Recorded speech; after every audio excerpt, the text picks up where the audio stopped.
Student हमारा चल रहा था इंडियन सोशल सिस्टम।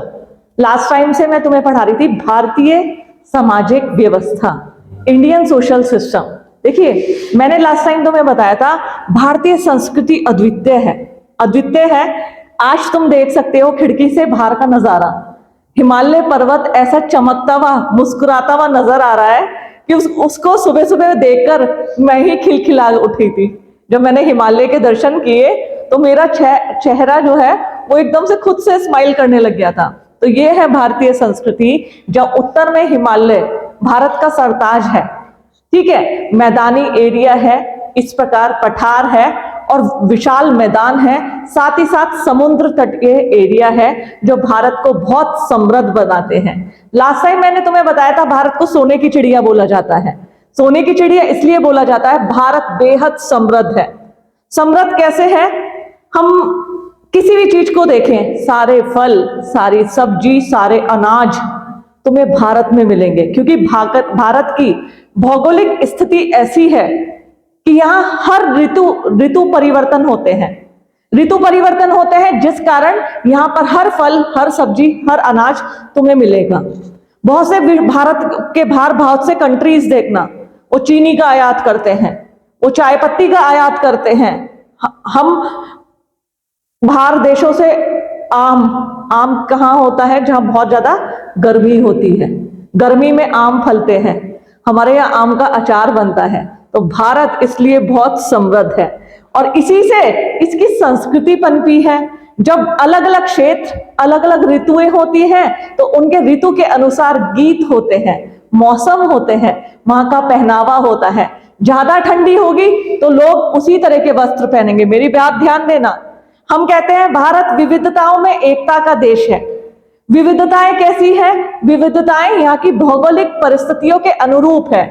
पहाड़ों में चले जाओ, बेहद ठंड, तो वहां के लोग ऊनी कपड़े, ऊनी टोपी, ऊनी जुराब, ऊनी शॉल, इन सब तरह के दुशाले, ऐसे कपड़े पहनते हैं जिनसे उनको ठंड ना लगे। मैदानों में चले जाओ, साउथ में चले जाओ, वहां गर्मी है, वहां के लोग सूती वस्त्र पहनते हैं, इस तरीके के वस्त्र पहनते हैं कि उनका शरीर उनको ठंडक देता रहे।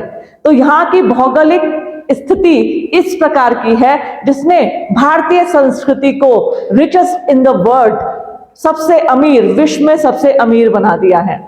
इसी संदर्भ में एक एग्जाम में तुम्हारा इंपॉर्टेंट क्वेश्चन आता है और खास तौर पर civil services, IAS mains, PCS के स्टूडेंट भी ध्यान दें। एक इंपॉर्टेंट क्वेश्चन एग्जाम में आता है कि भारतीय सामाजिक व्यवस्था के परंपरागत एवं आधारभूत लक्षण बताइए कि जो हमारा इंडियन सिस्टम है, भारतीय सामाजिक सोशल सिस्टम है, इसके बेसिस परंपरागत बेसिस, प्रेजेंटली नहीं, भारतीय सामाजिक व्यवस्था के आधारभूत और परंपरागत लक्षण क्या है जिन्होंने भारत को भारत की पहचान दिलाई है, जिसे हम कहते हैं भारतीय संस्कृति अद्वितीय है, यूनिक है। तो वो क्या है भारतीय परंपरागत व्यवस्था?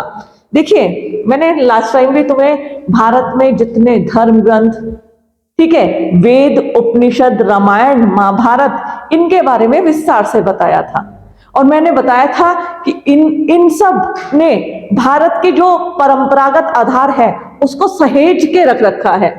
सहेज के कैसे? आज हमें वर्ण व्यवस्था, कर्म का सिद्धांत, धर्म, इनके बारे में कहां से पता चला? अपने वेदों से, अपने उपनिषद, पुराण। जैसे तुम कहते हो कहीं गीता चल रही है, ठीक है, वो पुराण कथाएं चलती है जगह जगह, तो उसमें इन्हीं धर्म ग्रंथों का गीत गान किया जाता है, ठीक है, लोगों को बताया जाता है।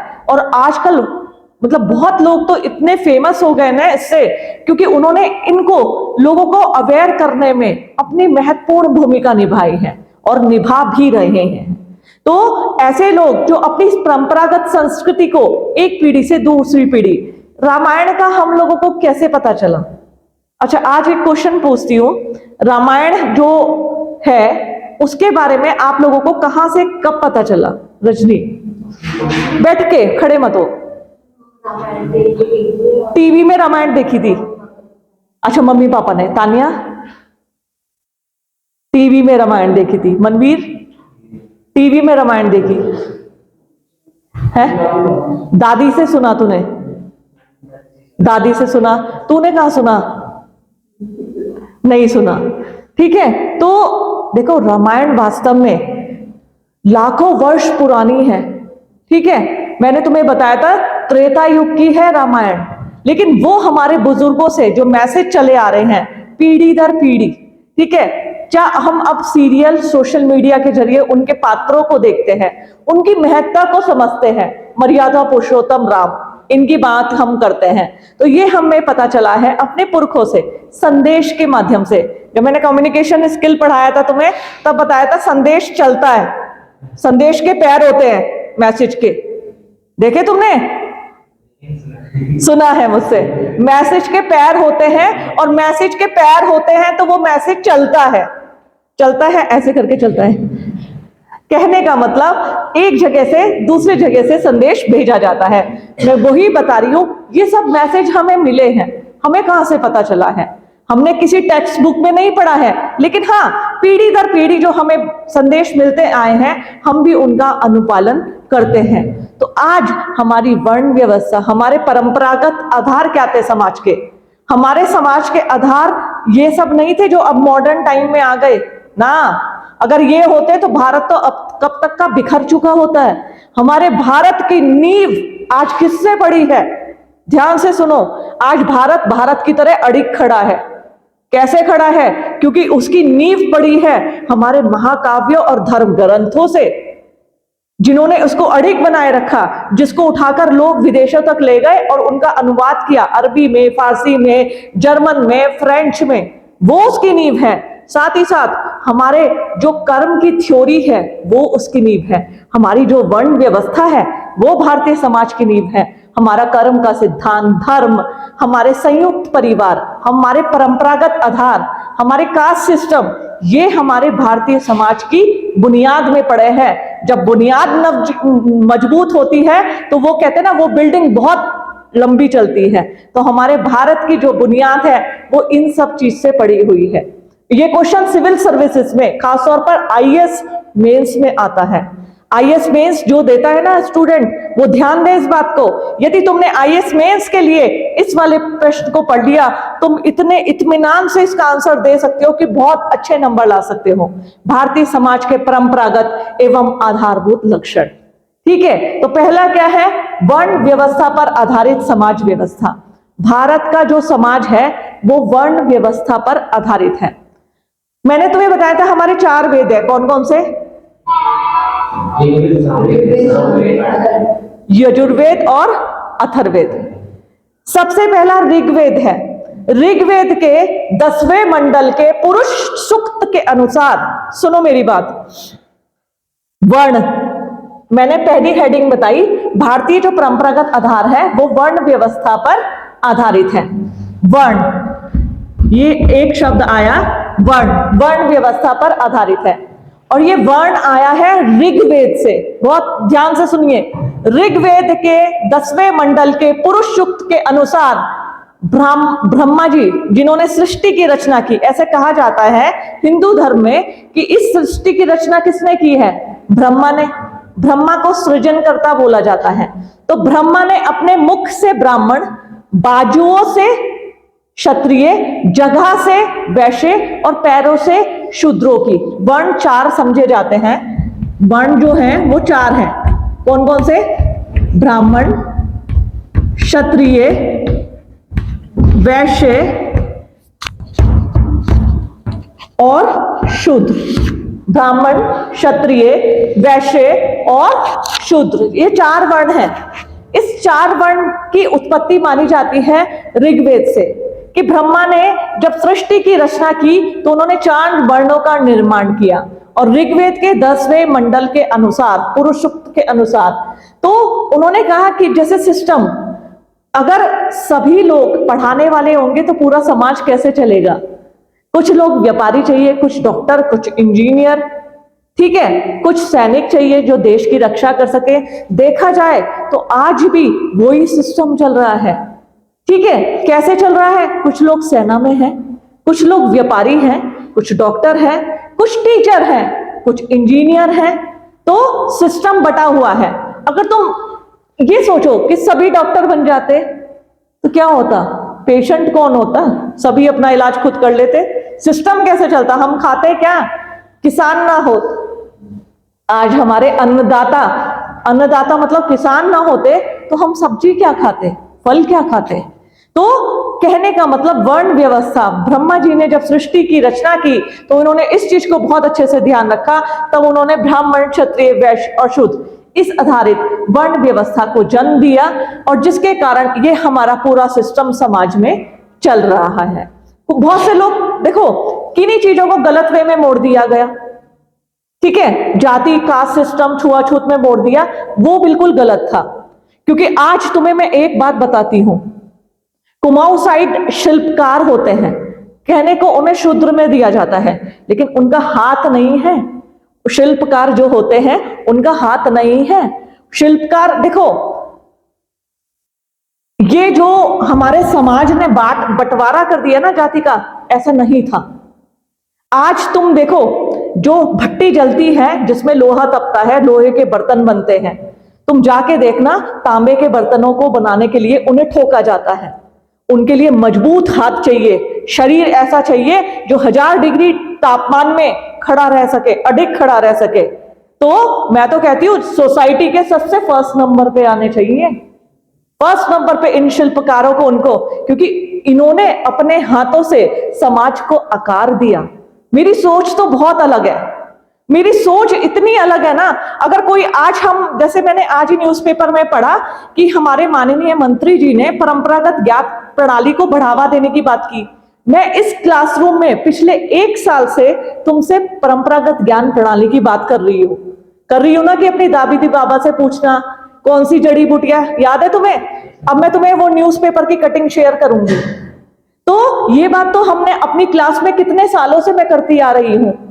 और जिस शिल्पकार की बात कर रहे हैं, भट्टी पे मैं खड़ी होकर दिखाऊं, चक्कर खा के गिर जाऊंगी मैं, मेरे अंदर इतनी क्षमता नहीं है। एक लोहार तपती भट्टी के सामने पूरे शरीर को तपा डालता है। असली शिल्पकार वो है। एक कूटने वाला, मैं हल्का सा बेलन या कुछ चीज ज्यादा वो कर लेती, हाथों में छाले पड़ जाते हैं, और वो लोग तांबे के बर्तन को कूट कूट के, और तुम जाके देखना ऊपर पहाड़ों पे घर, पत्थरों को आकृति से उकेरा गया है। असली सृजनकर्ता हमारे सोसाइटी के वो लोग हैं। तो मैं ये कहती हूं, देखो मैं तुमसे कहती हूं बहुत चीजें सोचा करो। ये सोचो ऐसे क्यों होता है, दिन क्यों होता है, रात क्यों। मैं हमेशा तुम्हें ये बात क्लासरूम में बोलती हूं, क्योंकि जब सोचोगे तब प्रश्न आएंगे, और जिस दिन तुम्हारे दिमाग में प्रश्न प्रश्न प्रश्न आने शुरू हो गए, समझना तुम्हारे मस्तिष्क का विकास हो गया, इसने कमाल कर दिया। ठीक है, मैं तो इतना सोचती हूँ ना, तो कभी कभी मैं सोचती हूँ मैं ओवर थिंकिंग करती हूँ क्या, क्योंकि मैं कई बार ये सोचती हूँ ऐसा क्या हुआ। अच्छा, मैं कल एक बात सोच रही थी रात को लेटे लेटे, कि रामायण ऐसा बोला जाता है त्रेता युग की है, और त्रेता युग ऐसा माना जाता है लाखों वर्ष पूर्व है। रामायण को वाल्मीकि जी ने लिखा, संस्कृत भाषा में लिखा, तो रामायण हमारे पास हमें किसने दे दी? क्योंकि सिंधु घाटी ये सभ्यताएं नष्ट हो गई, बाढ़ आ गया था, बाढ़ आ गई, भूकंप आया, सभ्यता की सभ्यता ढह गई। हमारे पास कहां से आ गई ये रामायण, जब ये त्रेता लाखों वर्ष पूर्व की है? तो मैं ये सोच रही थी, मैंने कहा इसका जवाब किससे पूछूं। मैंने गूगल से पूछा, गूगल ने कहा नहीं मेरे पास तो नहीं है। मैंने चैट जीपीटी से पूछा, एआई है। मैंने कहा रामायण कहां से आई? उसने सारे पात्र बना दिए, एआई ने मुझे इधर गली में ले गया घुमाने, इधर ले गया, लेकिन मुझे ये पता नहीं चल पाया कि वाल्मीकि द्वारा रचित संस्कृत की रामायण एक ग्रंथ के रूप में हमारे पास कहां से आ गई, और असली रामायण कहां रखी है। असली रामायण जिसको देखो 1631 में रामचरितमानस के रूप में, मेरे को यह ध्यान आ रहा था, तुलसीदास जी ने 1631 में रामायण को रामचरितमानस के रूप में अवधी में ट्रांसलेट किया, लेकिन संस्कृत वाली उनके पास कहां से आई? तो ये प्रश्न चिन्ह मेरे दिमाग में, और मैंने खोजे और काफी लोगों से अभी पूछूंगी, रिसर्च करूंगी, असली रामायण कहां रखी है, किन पन्नों। ऐसा बोला गया था असली रामायण हनुमान जी ने पत्थरों पे लिखी है। फिर उन्होंने देखा, वाल्मीकि अपने गुरु को सम्मान दिया कि वाल्मीकि जी, उसे उन पत्थरों को देख के वाल्मीकि जी ने रामायण को लिखा। तो हनुमान जी ने अपना श्रेय न लेते हुए पत्थरों की रामायण को फिर मिटा दिया कि ये श्रेय गुरु वाल्मीकि जी को जाए, और गुणगान किया था लव कुश ने। उस वाल्मीकि द्वारा रचित रामायण का गुणगान यानी लोगों को संदेश दिया था लव कुश ने। तो वास्तव में वो रामायण हमारे पास कहां से आई? संस्कृत द्वारा लिखी। और वो किसके पास है आज? कौन सी लाइब्रेरी में? उसके पृष्ठ कैसे हैं? उसका कागज कैसा बना है? वो किस कलम से लिखी गई है? दवात कौन सी ली गई थी? और क्या उसके अक्षर, मैं तो इतना तक सोच रही थी, क्या उसके अक्षर अभी भी चमक में आ रहे हैं? तो जिस दिन तुम्हारा दिमाग ये सब चीजें सोचना शुरू कर दे, और मैं ये चाहती हूं, मैं बीए फर्स्ट सेम से तुम सबसे कह रही हूं, सोचना शुरू करो, अपने आप को डंप मत बनाओ। तुम सोचो ऐसा क्यों है, कहां से आए, ऐसा क्यों हुआ, हम ऐसा खाना क्यों खा रहे हैं, ये वाली पत्ती कहां से आई, हमें किसने बताया ये चौलाई के पत्ते खाने के लायक होते हैं, किसने बताया? तो ये सब चीजों पे गहन मंथन करो और अपनी परंपरागत ज्ञान प्रणाली के माध्यम से देखो, आज सारा ज्ञान, सारी साइंस, सारा मैथ्स, सारी ज्योग्राफी हमारी परंपराओं में छुपा है। और उसी की बात, ये जो चैप्टर है ना, इतनी जल्दी नहीं पढ़ाऊंगी मैं तुम्हें इतना इंटरेस्टिंग बना के पढ़ाऊंगी और तुम्हारे दिमाग में छाप दूंगी, जैसे प्रिंटर होता है ना, ऐसे छाप दूंगी। फिर तुम एग्जाम देके आओगे, कहोगे मैडम मजा आ गया, ऐसे बढ़िया एग्जाम गए कि हमें लिखने में भी आनंद आया। ये क्वेश्चन आएगा एग्जाम में कि भारतीय समाज व्यवस्था के परंपरागत और आधारभूत लक्षण बताइए। पहला लक्षण, ये तो मैं किताब, देखो कुछ तो मैं तुम्हें किताबी ज्ञान देती हूँ क्योंकि हमारे एग्जामिनेशन में तुम्हें लिखने के लिए मैटर चाहिए, लेकिन जो ये मैं राम ये सब बता रही हूं, ये मैं तुम्हें अपनी नॉलेज से बता रही हूं। वर्ण व्यवस्था कहां से आई? ठीक है, तो पहला है वर्ण व्यवस्था पर आधारित सामाजिक व्यवस्था। दूसरा है कर्म का सिद्धांत, थ्योरी ऑफ कर्मा। कर्म करो, फल की इच्छा मत करो। आज बीज बो, कल फसल काटो। कई बार मुहावरे होते हैं ना ये सब, अच्छे कर्म करोगे तो अच्छा फल मिलेगा, यही तो सुनते आए हैं हम अब तक के। अच्छा कर्म करो, वास्तव में इसके पीछे साइंटिफिक लॉजिक है और लोग नहीं मानते इस चीज को। और मैं तो इतना ज्यादा इसको बिलीव करती हूं ना कि जैसे तुम कर्म करोगे वैसा फल मिलता है, 101% मिलता है। तुम साइड रख दो सब तरह की सिफारिशें। बहुत से बच्चे कहते हैं मैडम नहीं चीटिंग होती है एग्जाम में। नहीं, अरे नहीं, ट्रांसपेरेंसी होती है, ऐसी बात मत समझो। और ऊपर वाला बैठा देख रहा है, वो हमारे कर्मों का फल। तुम मेहनत करो, दिल से मेहनत करो, ऊपर वाला फल जरूर देता है। और तुम्हारे सामने उदाहरण खड़ा है ये इंसान, डॉक्टर तनु मित्तल, जो कर्म के ऊपर टोटली 101% मेरा सिलेक्शन मेरे कर्मा से डिसाइड हुआ है। कर्म किए, मेहनत की और सिलेक्शन हुआ। कोई कहता है ऐसे नहीं होता, इतनी किताबें, इतनी कोचिंग लेनी पड़ती है, यहां जाना पड़ता है, ऐसे करना पड़ता है। मैं सोचती तो मेरे मम्मी पापा के पास तो इतने संसाधन नहीं है ना, मैं अपनी मम्मी पापा को परेशान करती थी। मैं अपने ही कुछ ऐसा काम करती थी, उन्हें बताना भी ना पड़े और मेरी फीस भी जमा हो जाए, ट्यूशन बढ़ा दिए। तो ये जो तुम्हारे सामने जीता जाता है एग्जाम्पल खड़ा है कर्म का, वो बहुत बड़ा एग्जाम्पल है। मेरी बात विश्वास रखना, 101% तुम्हारे कर्म काम आते हैं।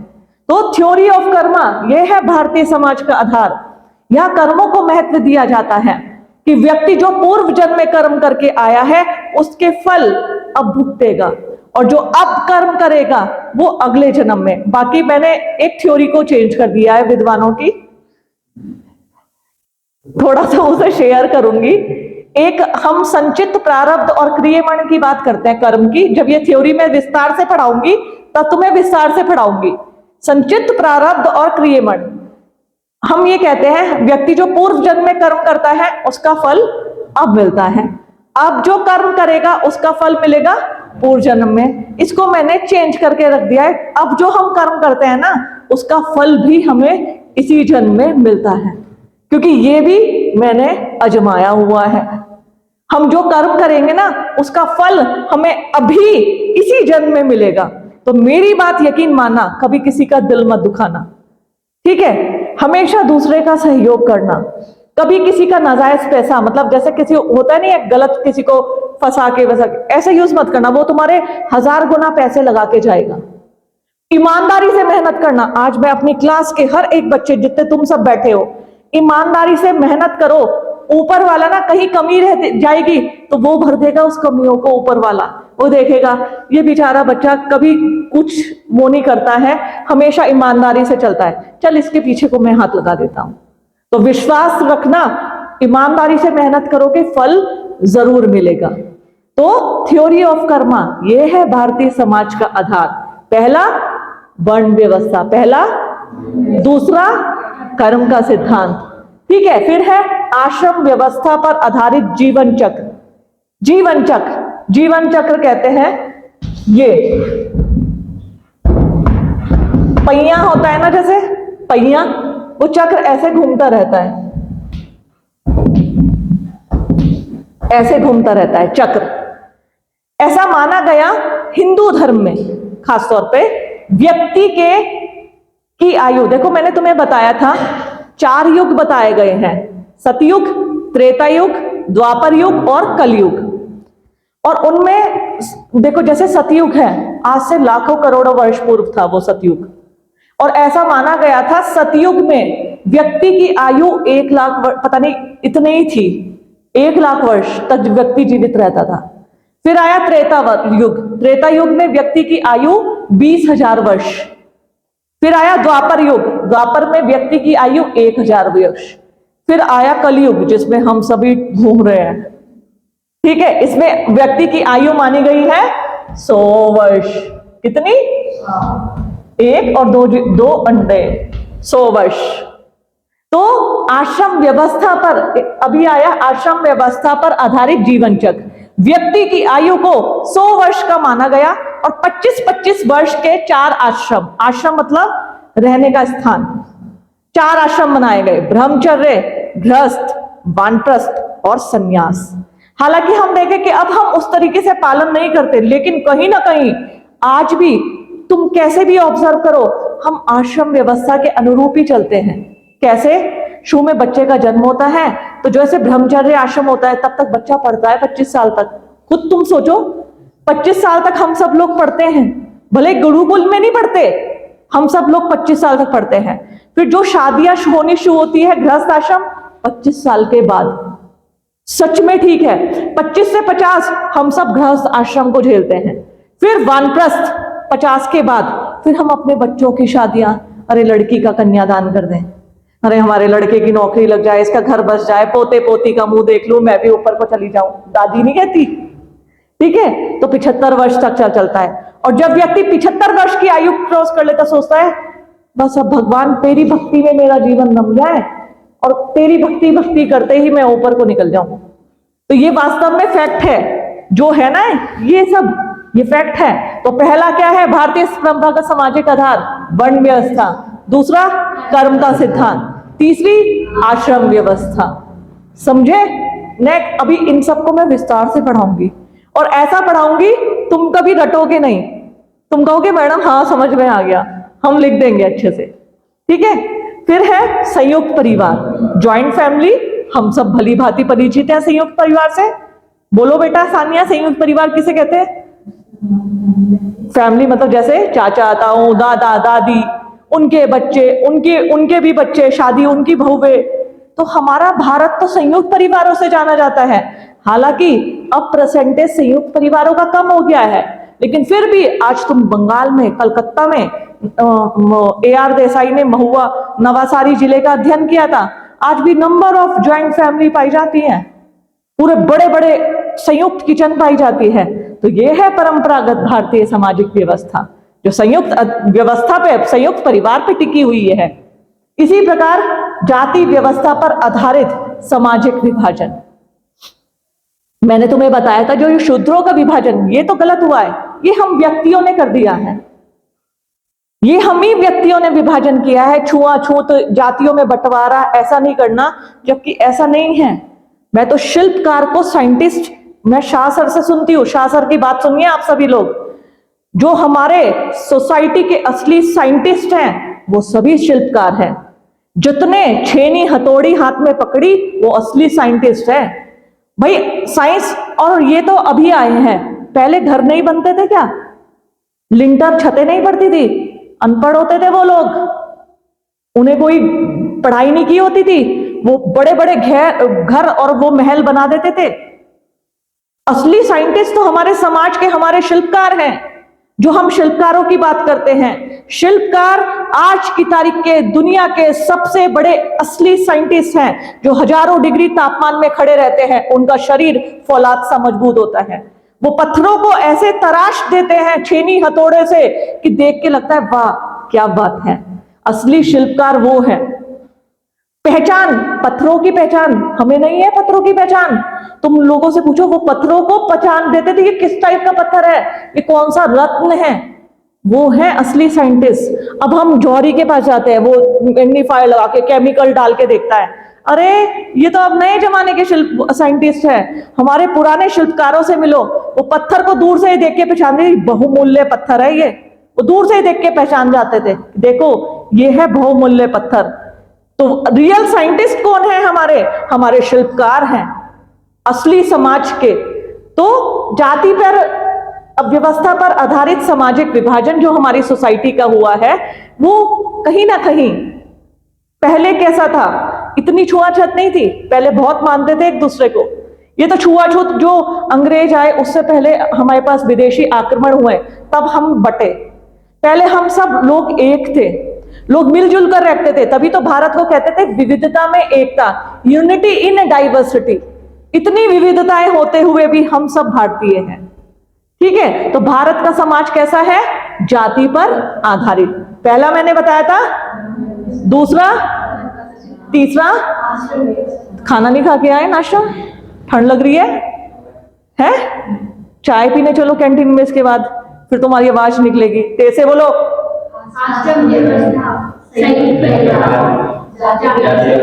फिर नेक्स्ट है विवाह का धार्मिक स्वरूप। भारत में विवाह को एक धार्मिक संस्कार माना जाता है। या विवाह का जो स्वरूप है उसको धर्म से जोड़ा गया है। विवाह के उद्देश्य होते हैं धर्म, प्रजा, रति। धर्म मतलब धार्मिक नियमों को पालन करना। पहले यज्ञ हुआ करते थे, अश्वमेध यज्ञ, बहुत सारे यज्ञ हुआ करते थे। वो यज्ञ तभी संपन्न माना जाता था, यज्ञ में आहुति पति पत्नी बैठकर देते थे जोड़े के रूप में। तो यह विवाह को धर्म से जोड़ा गया है। पूजा तभी संपूर्ण समझी जाती थी जब पति पत्नी जोड़े के रूप में पूजा करें। तो यह धर्म के रूप में विवाह को स्थान दिया गया था। प्रजा कहते हैं पुत्र प्राप्ति, कहते हैं ना प्रजा। मैंने बताया हिंदू विवाह के 3 उद्देश्य है, धर्म, प्रजा और रति। धर्म का मतलब धार्मिक नियमों का पालन करना, जैसे यज्ञ हो गया, पूजा पाठ हो गया, जैसे पिंड दान करना है अपने पूर्वजों को, वो भी जोड़े के रूप में होते थे। तो ये धार्मिक नियम तभी पूर्ण माने जाते थे जब जोड़े के रूप में। तो धार्मिक स्वरूप में उसकी स्थान था। प्रजा का मतलब था पुत्र प्राप्ति, कि पुत्र की प्राप्ति होती है, यह विवाह का उद्देश्य। रति यानी यौन संबंधों को सबसे निम्न स्थान रति को दिया गया है। इसी प्रकार ये हो गए, कौन कौन सा हो गया? पहला तेज से बोलना, दूसरा, तीसरा, नेक्स्ट विवाह का धार्मिक स्वरूप। ठीक है, फिर है धर्म की प्रधानता। हमारे भारतीय समाज आज क्यों चला आ रहा है, हालांकि अब सुधार की जरूरत हो गई है भारत में। मैंने तुम्हें लास्ट टाइम बताया था, हिंदू धर्म से थोड़ा सा रुष्ट हूं मैं। हम जाति के आधार पर बढ़ गए, यूनिटी नहीं रही हमारे अंदर। हाँ जाले बेटा जाले, अब तो नहीं आएगा ना? नहीं नहीं आना मत, घर से क्यों? हाँ हाँ हाँ जाले जाले जाले।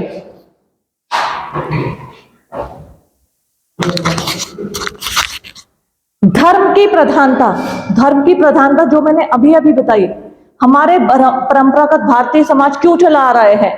आज हमारे 4 धाम, आज हमारी धार्मिक व्यवस्था, जिसमें आज हमें हमारा जो हमारे संस्कार कहते हैं ना, वो हमारे संस्कार कहते हैं व्यक्ति के शुद्धिकरण को, संस्कृत करने को, परिष्कृत करने को। क्या हम परिष्कृत नहीं है? क्या हम शुद्ध नहीं है? नहीं, हम हैं, लेकिन कहीं ना कहीं हम संस्कारों का पालन करते हैं। आज मैं देखती हूँ बच्चे स्टेटस लगाए थे, अन्नप्राशन किया। बच्चे का अन्नप्राशन कब होता है? कितने महीने बाद?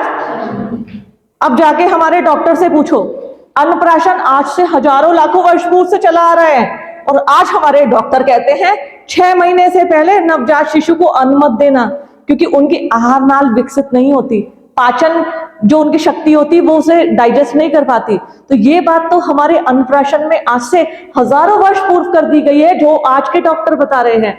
तो मैं ये भारतीय ज्ञान परंपरा की बात करती हूं कि अन्नप्राशन हमारे यहाँ संस्कार है, और ये संस्कार आज से चला नहीं आ रहे हैं, आज से हजारों लाखों वर्ष पूर्व से चला रहा है। और आज हमारे साइंटिस्ट, हमारे डॉक्टर कहते हैं बच्चों को 6 माह से पहले अन्न मत दे देना। तो ये बात तो हमारे परंपरागत भारतीय परंपरागत ज्ञान प्रणाली में आज से हजारों वर्ष पूर्व बता दी गई थी। तो ये चीज समझो। तो यहां धर्म की प्रधानता है। ऐसे ही साम्य और स्वतंत्रता। साम्य कहते हैं सभी लोग एक समान, समानता, ठीक है। और स्वतंत्रता, हमें आज तुम यहां कैसे आए हो, घर से आए हो ना, तो हमें स्वतंत्रता है। हम कोई भी पढ़ाई कर सकते हैं, हम कहीं भी जा सकते हैं। परिवार के रिस्ट्रिक्शंस वो नहीं, तुम कहो मैडम मेरी मम्मी ने तो रात डिस्को में नहीं जाने दिया, आप कह रही हो स्वतंत्रता है? अभी आपने बताया यहाँ साम्य है और स्वतंत्रता है भारत में। और कल रात में मम्मी से कहती मम्मी न्यू ईयर की पार्टी है और जाने दो, मम्मी कह रही अच्छा ऐसे कैसे जाएगी, तो बिल्कुल नहीं जाएगी। मैं इस स्वतंत्रता की बात नहीं कर रही हूं। आज हम भारत में कहीं भी यात्रा कर सकते हैं। तुम साउथ में जा रहे हो, वे ये पूछेंगे तुम कहां से आए हो, यहाँ क्यों आए हो, यहाँ नहीं आना तुम्हें, नहीं। आज हम कहीं भी जा सकते हैं, कोई भी व्यवसाय कर सकते हैं, कोई भी पढ़ाई कर सकते हैं। योग्यता है तो किसी भी शिक्षण संस्थान में तुम एडमिशन ले सकते हो। तो आज तुम्हें क्या है, स्वतंत्रता है, ठीक है। इसी प्रकार अनेकता में एकता। भारतीय समाज आज विभिन्न राज्यों में, धर्म में, संस्कृति में बटा हुआ है, तब भी भारत क्या है, एक है। अनेकता है, विभिन्न भौगोलिक परिस्थितियां हैं, फिर भी भारत एक है। तो भारत में क्या है, अनेकता में एकता है। तो ये है भारतीय समाज के परंपरागत एवं आधारभूत लक्षण, जिसके कारण आज भारत अडिग खड़ा है। हमारी पहचान कैसे होती है, हम कौन है, इंडियंस, भारतीय।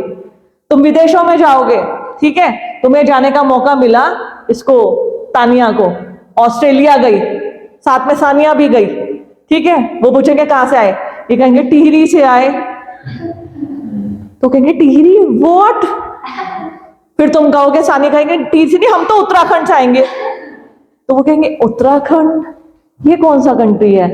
फिर तानिया को समझ में आएगा, तानिया कहेगी हम इंडिया से आए हैं, वो कहेंगे ओ इंडियंस, वाओ, हमारी पहचान भारत से है, हम इंडियंस हैं, हम उत्तराखंडी नहीं है, हम गढ़वाली कुमाऊनी नहीं है, वी आर इंडियंस। अभी तो हम यहाँ पे हम बोलते हैं चलो दिल्ली गए, तुम कहां से आए हो, तब वहां उत्तराखंड डाइजेस्ट हो जाएगा उन्हें, ये उत्तराखंड से आए। लेकिन जब तुम विदेशों में जाएंगे तो तुम्हारा उत्तराखंड डाइजेस्ट नहीं होने का, क्योंकि वो उत्तराखंड को नहीं पहचानते। तो ये है भारतीय समाज के परंपरागत आधारभूत लक्षण, जिसके कारण भारत शान से खड़ा है। भारत का नक्शा देखा, मुस्कुराती हुई भारत माता शान से खड़ी है। तो अगर हम पढ़ें, जैसे मैंने कहा था, मैं बहुत चिंतन और मनन करती हूं, और तुम लोगों से भी ये एक्सपेक्ट करती हूं कि तुम सोचो ऐसा क्यों है, ठीक है। इतना ही सोच लो, अब ठंड में हमने ठंडे कपड़े क्यों पहने, ठंड ऐसे क्यों आती है, जून में क्यों नहीं आती। तो ये सब चीज मंथन करो, रीजन क्या है। जितना सोचोगे, जितना तुम्हारे दिमाग में क्वेश्चन पनपेंगे, उतना ही हमारी एक अच्छी अंडरस्टैंडिंग डेवलप होगी। मैं बार बार कहती थी घर जाके अपनी दादी बाबा, आज वो जिंदा है बच्चों, समझ जाओ, समय रहते उनसे पूछ लो सीक्रेट सारे। कल जरूरी तो नहीं है दादी की उम्र 85 साल की है कि वो पूरा 100 साल ही जिएगी, क्या पता 100 साल से पहले बुलावा आ जाए, तो उनसे सीक्रेट जान लो कि ऐसा क्यों होता था, कौन सी पत्तियां हैं। तभी मैं तुमसे कहती हूं इस बार तुम्हें प्रोजेक्ट बनवाऊंगी, मैं प्रोजेक्ट बनवाऊंगी भारतीय ज्ञान परंपरा पे। कुछ ऐसे सीक्रेट ढूंढ के लाना, चाहे कोई पत्थर, चाहे पत्ती, पानी का स्रोत, या कुछ ऐसी चीज जो यूनिक हो। फिर हम पेपर में पब्लिश करवाएंगे, न्यूज़पेपर में, कि हमारे बच्चों ने ये रिसर्च किया। तो मैं तुम्हें क्लास में इसलिए मैसेज भेज के क्लास में जरूर आ जाना, ठीक है। और ये सब बातें बताती हूँ पढ़ाने के साथ साथ, क्योंकि असली शिक्षा क्या होती है, असली शिक्षा रटना नहीं होती, ज्ञान का अर्जन होती है। कितनी अच्छी अंडरस्टैंडिंग डेवलप हो, मैं ये नहीं कह रही रटो, तुम समझो समझ, एक अच्छी अंडरस्टैंडिंग डेवलप होना। यदि हम इस चीज को समझने लगे ना, हम सब चीज को समझ जाएंगे। ठीक है, तो ध्यान रखना मेरी बात। आज के लिए इतना ही। Thank you ma'am. ओके।